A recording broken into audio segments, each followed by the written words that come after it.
At the present time, there's a number of drugs that are all related in terms of their mechanisms of action, including the checkpoint inhibitors, which have gotten a lot of excitement lately. We have two that are now FDA approved, pembrolizumab and nivolumab. And we have approvals in melanoma and non-small cell lung cancer. The data has not yet completely been published. So what we have so far is we have the study published in the New England Journal literally last week. We are still actually waiting on the nivolumab data to be published in a peer-reviewed journal. We have a number of abstracts and, much to my dismay, press releases. And that is the entirety of the evidence base right now. We can expect, of course, that data to be published. Of course, the FDA has reviewed that data. At the present time in America, if a drug gets approved, it gets covered. There is, at the present time, very little availability in oncology for formulary management by limiting access within a class. In specialty pharmacy, there may be opportunity for oral oncolytics to be managed by class effect. Hasn't been tested yet. Historically, has been radioactive.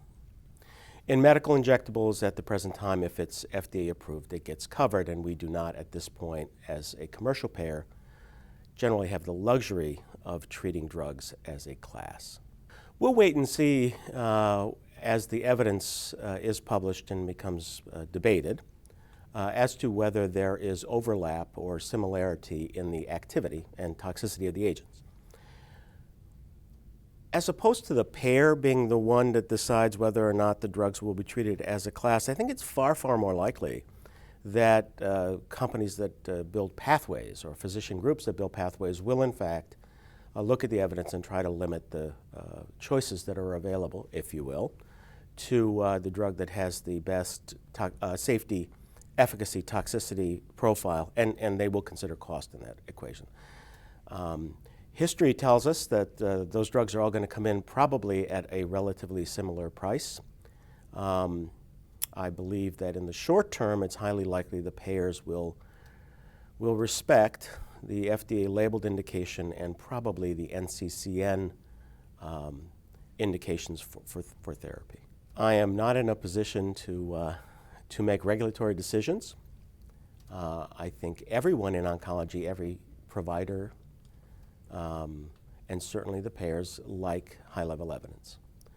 NCCN, of course, likes high-level evidence. They grant it a higher position on their hierarchy. But when a therapy is tremendously dramatic in its efficacy, I think that what has become clear is that that will meet the regulatory threshold for the FDA and lead to approval.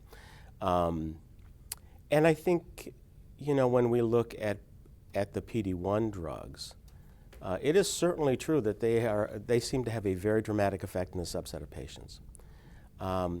What the payer often looks at, and what I used to think a lot about when I was in practice was, is this information generalizable, right? So the study was done in a very select subset, right? The FDA approval is non-small cell, squamous, second line.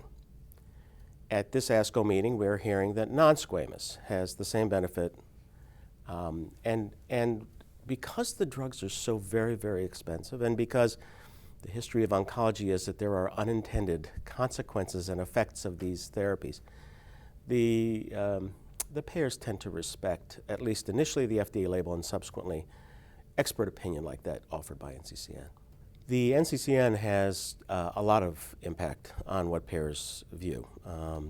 So as you know, the NCCN compendia is recognized by Medicare and many national payers as being a definitive resource for coverage policy.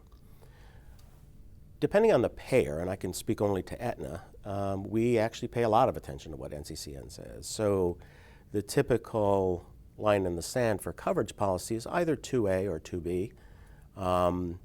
But I would say that if a payer made a decision that was in conflict with NCCN, they'd be in a very difficult place to defend that decision. So I think For the moment, that's the way it is.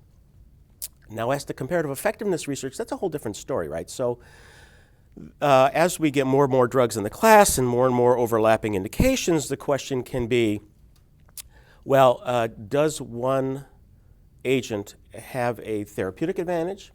Does it have the financial advantage? Or my favorite, does it have a biomarker? So when you have a drug this very, very expensive, the ability to identify the right patient to receive the treatment, I think should be paramount, right? So we don't want to give futile therapy. Futile therapy is expensive. Futile therapy does not benefit the patient. In fact, could hurt the patient. Financial toxicity, real toxicity, toxicity related to opportunity cost, right? So you waste your time on a therapy that doesn't work. So I often, when I talk to the folks who work for the pharmaceutical companies, say, listen, when you got a drug like this, a biomarker that helps us identify the patients is so critical because it allows us, as a payer, to break down barriers for the right patient. The way payers handle newly approved drugs, of course, is they are reviewed by their P&T committee or their formulary committee and then placed on. And then the decision about prior auth or not prior auth is actually a separate decision, independent of the formulary committee. Our policy has been that from the moment of FDA approval, the drug will be paid for an FDA-approved indication. The formulary review in oncology almost never excludes a drug from formulary. And then prior auth, like I said, is a whole different discussion. Now, we should keep in mind that newly approved injectable oncolytics all get a dump code. They get the 999, the famous 999 code. And those codes, of course, entail all the new therapeutics within the last year before they have their specific J code, and as a consequence, the payer tends to claim those codes to medical necessity review.